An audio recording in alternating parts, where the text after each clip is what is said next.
Hello friends, स्वागत आप सभी का राजस्थान जीके की सीरीज के अंदर। आपको बेहतरीन प्रश्नों के साथ रूबरू करवाएंगे।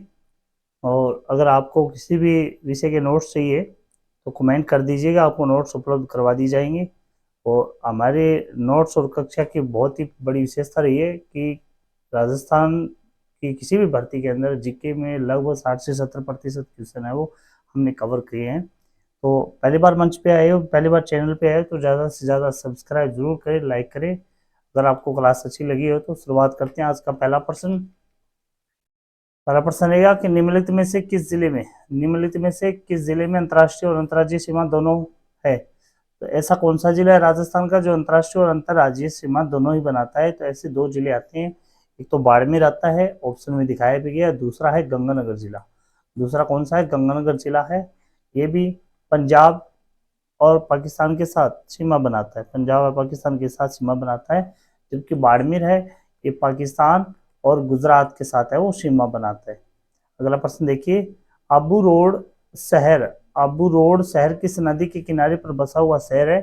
तो आबू रोड है वो पश्चिम बनास नदी के संगम पर बना हुआ शहर है, अबू आबू रोड शहर। इसके अलावा देखोगे आप चंबल नदी पर, बता ही देता हूँ आपको, चंबल नदी पर कौन कौन से आते हैं। चंबल नदी पर कोटा आता है, भैंसरोडगढ़। और इसके अलावा केसोराय पाटन जो एक प्रसिद्ध स्थल है, ये चंबल नदी पर आते हैं। दूसरा अपने देखें तो बनास नदी पर कौन कौन से आते हैं। बनास नदी पर आते हैं नाथ द्वारा, जो पिछवाई चित्रकला के लिए प्रसिद्ध है। नाथ द्वारा के अलावा टोंक, टोंक के अलावा सवाई माधोपुर के अलावा बिशलपुर शहर ये भी आता है। पश्चिमी बनास पर अपना आबू रोड आ गया। इसके अलावा काली सिंध नदी है, काली सिंध नदी जिसके किनारे पर झालावाड़ और झालरा पाटन ये बस ये शहर है। याद रखिएगा, प्रश्न पूछ भी लिया जाता है। प्रश्न नंबर 3 देखिएगा, सुमेलित करना। एक तरफ अरावली की चोटियां दी गई है, दूसरी तरफ उसकी ऊंचाइयां दी गई है। तो यहाँ पर देखते हैं हम रघुनाथगढ़ की ऊंचाई है वो 1055 है। रघुनाथगढ़ की 1055 है। शेर जो दूसरी सबसे ऊंची चोटी है 1597। डोरा पर्वत जो जालोर के अंदर है, इसकी ऊंचाई है 869। कोकुंदा की चोटी है, इसकी ऊंचाई है 840। रघुनाथगढ़ और शेर दोनों रघुनाथगढ़ सीकर के अंदर है, शेर सिरोही के अंदर, डोरा पर्वत जालोर के अंदर और गोकुंदा है वो उदयपुर के अंदर है। तो ऑप्शन इसके अंदर 2 नंबर सही रहेगा। प्रश्न नंबर 4 देखिए, बीकानेर, जैसलमेर और चूरू राजस्थान के किस कृषि जलवायु प्रदेश में सम्मिलित है। बीकानेर, जैसलमेर और चूरू राजस्थान के किस जलवायु प्रदेश में शामिल किए गए हैं। तो ये किए गए हैं अति शुष्क आंशिक सिंचित क्षेत्र में। अति शुष्क आंशिक सिंचित क्षेत्र में इनको शामिल किए गए हैं। पश्चिमी शुष्क मैदान में कौन से क्षेत्र आते हैं। बाड़मेर और जोधपुर आते हैं, बाड़मेर व जोधपुर आते हैं। इसके अलावा अति शुष्क आंशिक क्षेत्र में आएंगे बीकानेर, चूरू, जैसलमेर। अंत प्रवाह शुष्क खंड के अंदर कौन से आते हैं। नागौर आ गया, नागौर के अलावा सीकर आता है, सीकर के अलावा झुंझुनू आता है, सीकर के अलावा झुंझुनू। अगला देखिए, उत्तरी पश्चिमी सिंचित क्षेत्र, इसमें आते हैं अपने युद्ध वाले क्षेत्र हनुमानगढ़ व गंगानगर, हनुमानगढ़ और गंगानगर। प्रश्न नंबर देखिए, रूपारेल नदी का उद्गम होता है। रूपारेल नदी का उद्गम उद्यानाथ पर्वत से रूपारेल नदी का उद्गम है वो उद्यानाथ पर्वत से होता है। उद्यानाथ पर्वत है ये कहाँ पर आता है, ये अलवर में। उद्यानाथ पर्वत है ये अलवर के अंदर। अगला प्रश्न देखिए, निम्न में से कौन सी झील खारे पानी की है। निम्न में से कौन सी झील खारे पानी की है। तो इसके अंदर खारे पानी की झील कौन सी है। डीडवाना झील का पानी है वो खारा है। और इस झील का नमक खाने अयोग्य होता है, खाने के योग्य नहीं होता, खाने के अयोग्य होता है, क्योंकि इसमें क्या होता है, अधिकतम फ्लोराइड पाया जाता है। इसमें अधिकतम फ्लोराइड पाया जाता है। तो डीडवाना झील को खलदा झील भी कहा जाता है। इससे झील को अन्य किस नाम से, महत्वपूर्ण प्रश्न है, इसे खलदा झील के नाम से भी जाना जाता है, खलदा झील के नाम से भी जाना जाता है। प्रश्न नंबर 7 देखिए, डूंगरपुर स्थित नौलखा बावड़ी किसने बनवाई थी। डूंगरपुर स्थित है। नौलखा बावड़ी है वो रानी पिरमल देवी ने बनवाई थी। रानी पिरमल देवी ये महाराणा आसकरण की पत्नी थी। डूंगरपुर के शासक थे महारावल आसकरण। महारावल आसकरण की ये पत्नी थी और इसने नौलखा बावड़ी का निर्माण करवाया था। इसके अलावा डूंगरपुर में और कौन सी बावड़ी ये मैं बता दूं। इसके अलावा डेसा गांव की बावड़ी है वो भी प्रसिद्ध है जो डूंगरपुर में है। केला बावड़ी है वो भी कहां पर है, डूंगरपुर के अंदर है, याद रखिएगा इस चीज को भी। प्रश्न नंबर 8 देखिए, निम्नलिखित में से कौन सा बेमेल है। निम्नलिखित में से कौन सा बेमेल है, तो इसमें जो दिया गया केवलादेव राष्ट्रीय उद्यान या घना पक्षी अभ्यारण्य भी से कहते हैं, ये भरतपुर में आता है। कहां पर आता है ये, भरतपुर में। इसके अलावा सरिस्का वन्य जीवन अभ्यारण्य अलवर में है। राष्ट्रीय मरु उद्यान जैसलमेर में। राष्ट्रीय रणथंभौर राष्ट्रीय उद्यान ये सवाईमाधोपुर के अंदर स्थित है। तो सबसे राजस्थान का सबसे छोटा राष्ट्रीय उद्यान पूछिए तो केवलादेव राष्ट्रीय उद्यान है, जिसे घना पक्षी अभ्यारण्य भी कहा जाता है। प्रश्न नंबर 9 देखिए, निम्नलिखित में से कौन सा सही सुमेलित नहीं है। कौन सी नस्ल है वो सही सुमेलित नहीं है, तो इसमें देखो लोही ये भैंस की नस्ल नहीं होती, ये किसकी नस्ल होती है, ये बकरी की नस्ल होती है। लोही है वो बकरी की नस्ल होती है जो सबसे ज्यादा हमारे राजस्थान के अंदर पश्चिमी मरुस्थल में पाई जाती है। अगला प्रश्न देखिए, राजस्थान कृषि प्रसंस्करण, कृषि व्यवसाय और कृषि निर्यात प्रोत्साहन नीति कब प्रारंभ की गई थी।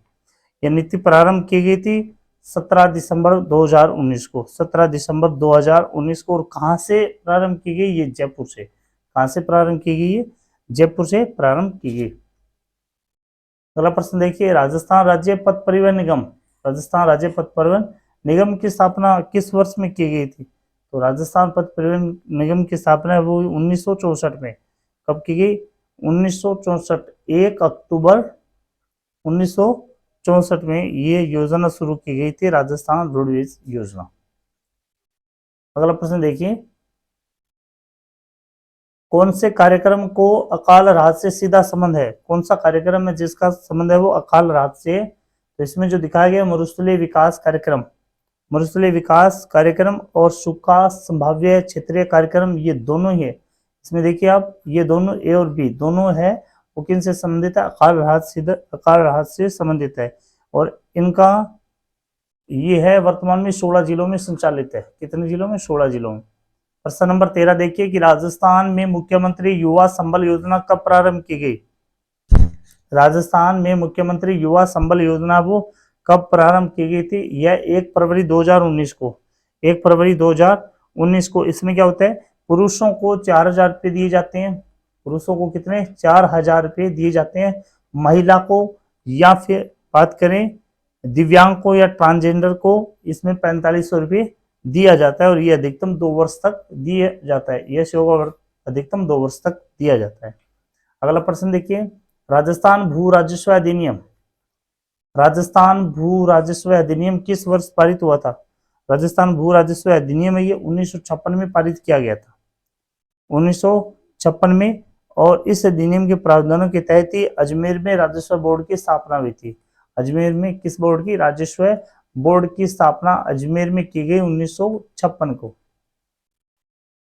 प्रश्न नंबर 15 देखिए, जनगणना 2011 के अनुसार निम्न में से किस जिलों के युग्म में सबसे अधिक और सबसे कम महिला साक्षरता दर पाई जाती है। कौन सा युग्म है जिसमें सबसे अधिक और सबसे कम महिला साक्षरता पाई जाती है। तो सर्वाधिक महिला साक्षरता है वो कोटा जिले के अंदर और सबसे कम है वो जालोर के अंदर। कोटा के अंदर महिला साक्षरता बात करें तो 65.9% और जालोर में बात करें तो 38.5%। महिला राजस्थान में औसत महिला साक्षरता दर पूछे तो कितनी है, 52.1%, 52.1%। प्रश्न नंबर देखिए अगला 16 नंबर कि राजस्थान के राज्यपाल से संबंधित निम्न कथनों पर विचार कीजिए। तो इसमें देखिए, उसे भारत का नागरिक होना चाहिए, ये भी बिल्कुल सही है। उसकी आयु कम से कम 35 वर्ष होनी चाहिए, ये भी सही है। उसमें लोकसभा का सदस्य बनने की योग्यता होनी चाहिए। लोकसभा का सदस्य बनने की योग्यता होती है 25 वर्ष, तो ये इसमें उपयुक्त नहीं है। वह एक से अधिक राज्यों का राज्यपाल हो सकता है, ये भी सही है। तो 1, 2 और 4 इसमें बिल्कुल सही रहेंगे। प्रश्न नंबर 17 देखिए, निम्नलिखित में से कौन सा कथन असत्य है। निम्नलिखित में से कौन सा कथन है वो बिल्कुल भी असत्य है? कि राजस्थान में मुख्यमंत्री सहित अधिकतम मंत्री 30 हो सकते हैं, बिल्कुल हो सकते हैं। अगला देखिए, राजस्थान के सभी मंत्री कैबिनेट मंत्री होते हैं, कैबिनेट मंत्री इसमें नहीं होते। मंत्री वो 3 श्रेणियों में बांटे जाते हैं। कौन कौन से होते हैं? एक तो कैबिनेट मंत्री होता है, दूसरा कौन सा होता है? राज्य मंत्री होता है, तीसरा उप मंत्री होता है। तो इसमें 2 नंबर है वो बिल्कुल भी असत्य रहेगा। प्रश्न नंबर 18 देखिए, सुमित्रा सिंह राजस्थान राज्य की पहली महिला विधानसभा अध्यक्ष कौन सी विधानसभा में बनी थी? राजस्थान की राज्य की पहली महिला विधानसभा अध्यक्ष सुमित्रा सिंह कौन सी विधानसभा में बनी थी? ये प्रश्न पूछा गया है, महत्वपूर्ण प्रश्न है। तो ये बनी थी 12वीं विधानसभा में। उसका काल कौन सा था ये भी पूछ लिया जाता है। तो 2003 से 2008, 2003 से 2008 के मध्य। तो 12वीं विधानसभा में भाजपा को पहली बार स्पष्ट बहुमत मिला था और उस समय राजस्थान की पहली मुख्यमंत्री बनी थी वसुंधरा राजे सिंधिया, और उसी समय सुमित्रा सिंह है वो पहली महिला विधानसभा अध्यक्ष बनी थी राजस्थान। प्रश्न नंबर 19 देखिए कि राजस्थान उच्च न्यायालय का उद्घाटन राजप्रमुख सवाई मान सिंह द्वारा किया गया था। राजस्थान उच्च न्यायालय का उद्घाटन राजस्थान राजप्रमुख सवाई मान सिंह थे जयपुर के, तो उनके द्वारा किया गया था। ये कब किया गया था ये पूछा गया है। तो ये किया गया था 19 अगस्त 1949 को, 19 अगस्त 1949 को किया गया था। और उच्च न्यायालय के प्रथम मुख्य न्यायाधीश की बात करें, प्रथम मुख्य न्यायाधीश की बात करें तो कौन थे? प्रथम मुख्य न्यायाधीश कौन बने थे? कमलकांत वर्मा। कौन बने थे? कमलकांत जी वर्मा बने थे। अगला प्रश्न देखिए, राजस्थान में पंचायत समिति के सदस्य, राजस्थान में पंचायत समिति के सदस्य प्रत्यक्ष रूप से निर्वाचित होते हैं। बिल्कुल सही है, प्रत्यक्ष रूप से निर्वाचित कौन से? पंचायत समिति के जितने भी सदस्य होते हैं, तो जिसमें प्रधान आता है, उप प्रधान आता है, तो ये सदस्य वो प्रत्यक्ष रूप से चुने जाते हैं। अगला प्रश्न देखिए, राजस्थान में नगर पालिका अध्यक्ष के विरुद्ध अविश्वास के प्रस्ताव को पारित करने के लिए मतदान के हकदार व्यक्तियों का कुल कितना बहुमत अपेक्षित होता है? तो कुल होता है 3/4 भाग, कुल 3/4 भाग होता है वो नगर पालिका अध्यक्ष के विरुद्ध है वो अविश्वास का प्रस्ताव पारित कर सकता है। अगला प्रश्न देखिए, सुशांत पंत राजस्थान सरकार के वर्तमान क्या है? सुशांत पंत का पद है वो किस विभाग के अंदर है? तो ये है मुख्य सचिव, मुख्य सचिव के रूप में। अगला प्रश्न देखिए, राज्य मानवाधिकार आयोग के अध्यक्ष, राज्य मानवाधिकार आयोग के अध्यक्ष और सदस्यों की नियुक्ति राज्यपाल एक समिति की अनुशंसा पर करता है जिसका अध्यक्ष निम्नलिखित में से कौन होता है? राज्य मानवाधिकार आयोग के अध्यक्ष और सदस्यों की नियुक्ति वो कौन करता है? राज्यपाल करता है, और एक समिति की अनुशंसा पर करता है।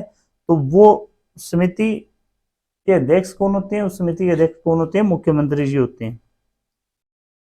और पूछ लिया जाता है कि राज्य मानवाधिकार आयोग का गठन सबसे पहले कब हुआ था?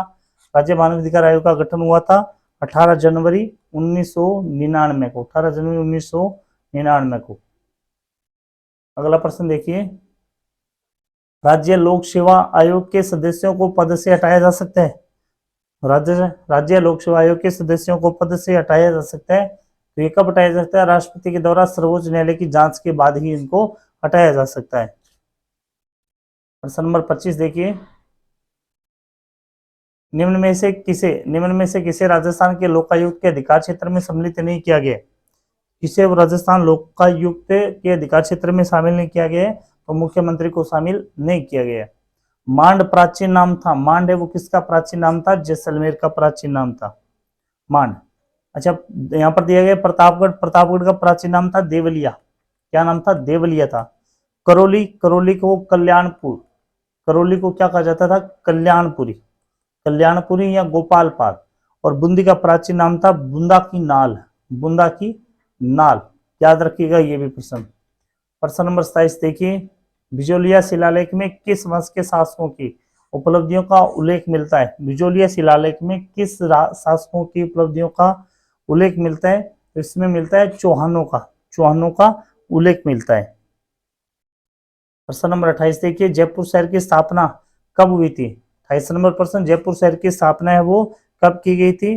तो जयपुर शहर की निर्माण महाराजा सवाई जयसिंह ने करवाया था 1727 ईस्वी के अंदर। कब करवाया था? 1727 ईस्वी के अंदर करवाया था। अगला प्रश्न देखिए, मारवाड़ का भूला बिसरा नायक किसे कहा गया है? मारवाड़ का भूला बिसरा नायक कहा गया है वो किसे कहा गया है? रावचंद्र सेन को। रावचंद्र सेन को महाराणा, ये मारवाड़ का प्रताप भी कहा जाता है। अगला प्रश्न देखिए, 1857 की क्रांति के समय भरतपुर रियासत में ब्रिटिश पॉलिटिकल एजेंट कौन थे? 1857 की क्रांति के समय भरतपुर रियासत में ब्रिटिश पॉलिटिकल एजेंट कौन बने थे? तो ये बने थे मॉरिसन। कौन बने थे? मॉरिसन बने थे। सावर्स ये उदयपुर के थे, उदयपुर या मेवाड़ के। मेजर बर्टन, ये मेजर बर्टन थे कोटा के, कोटा के। मैकमेसन ये जोधपुर के थे। मैकमेसन कहाँ के थे? ये जोधपुर के थे। प्रश्न नंबर 31 देखिए, महाराणा सज्जन सिंह को, महाराणा सज्जन सिंह को किस गवर्नर जनरल ने grand commander of the star of India की उपाधि दी थी? तो ये उपाधि दी गई थी लॉर्ड रिपन के द्वारा, लॉर्ड रिपन के द्वारा दी गई थी। अगला प्रश्न देखिए, शेखावटी किसान आंदोलन सन 1947 में किसके प्रयासों से समाप्त हुआ था? शेखावटी किसान आंदोलन है वो हीरालाल शास्त्री के प्रयासों से समाप्त हुआ था। अगला प्रश्न देखिए, मोतीलाल तेजावत ने, 33 नंबर प्रश्न रहेगा, मोतीलाल तेजावत ने कहां से आदिवासियों का करबंदी आंदोलन आरंभ किया था? मोतीलाल जी तेजावत के द्वारा झाड़ोल से, ये झाड़ोल उदयपुर क्षेत्र में आता है, यहाँ से मोतीलाल तेजावत ने आदिवासियों का करबंदी आंदोलन वो शुरू किया था जुलाई 1921 में। कब किया था ये भी पूछ लिया जाता है, जुलाई 1921 में। प्रश्न नंबर 34 देखिए, 1938 ईस्वी में मेवाड़ प्रजामंडल की स्थापना किसकी अध्यक्षता में हुई थी? मेवाड़ प्रजामंडल की स्थापना 24 अप्रैल 1938 को हुई थी और किसकी सहायता से हुई थी? ये बलवंत सिंह मेहता, मेहता की अध्यक्षता में हुई थी। प्रश्न नंबर 35 देखिए, निम्नलिखित में किस षड्यंत्र केस में, निम्नलिखित में किस षड्यंत्र केस में प्रताप सिंह बारठ को कारावास दिया गया था? पर प्रताप सिंह बारठ को कारावास दिया गया था, तो ये षड्यंत्र बनारस षड्यंत्र मुकदमा, बनारस षड्यंत्र मुकदमा। प्रश्न नंबर 36 देखिए, आगीबाण के संपादक कौन थे? आगीबाण, आगीबाण के संपादक थे जयनारायण व्यास। कौन थे? जयनारायण व्यास थे। ये ब्यावर से एक पाक्षिक पत्र निकाला जाता था राजस्थानी भाषा में, जिसके संपादक थे जयनारायण व्यास। आगीबाण एक राजस्थानी पत्र था और ये पाक्षिक पत्र था और ब्यावर से निकाला जाता था। अगला प्रश्न देखिए, 37 नंबर, 1956 ईस्वी में, 1956 ईस्वी में किन क्षेत्रों के विलय के बाद राजस्थान का एकीकरण पूरा हुआ था? 1956 में, 1 नवंबर 1956 में आबू देलवाड़ा और कोटा को मिला करके, आबू देलवाड़ा और अजमेर को मिला करके, कोटा नहीं, कोटा भी पहले मिला लिया गया था, आबू देलवाड़ा और अजमेर को मिला करके। चार चौमाका शिव मंदिर, चार चौमाका शिव मंदिर किस जिले में स्थित है? चार चौमाका शिव मंदिर है वो किस क्षेत्र में स्थित है? कोटा में। कोटा में चार चौमा मंदिर में काले पत्थर का चतुर्मुखी शिवलिंग स्थापित किया गया और यह नागर शैली में बनाया गया। अगला प्रश्न देखिए, राजस्थान के रीति रिवाजों में मौसर कहा जाता है, तो मौसर एक प्रकार का मृत्यु भोज होता है। ओसर क्या होता है? इसके विपरीत देखिएगा, ओसर होता है वो होता है जीवते जी भोज करवाना। कोई व्यक्ति, किसी व्यक्ति की मृत्यु होने के बाद जो भोजन करवाए वो मौसर कहलाता है। जो व्यक्ति अपना खर्च है वो पहले ही कर लेता है, जीवते जी भोजन करवा देता है, वो ओसर कहलाता है। 2.5 दिन का झोपड़ा मूलतः कहाँ पर स्थित है? 2.5 दिन का झोपड़ा है वो कहाँ पर है? ये अजमेर में है।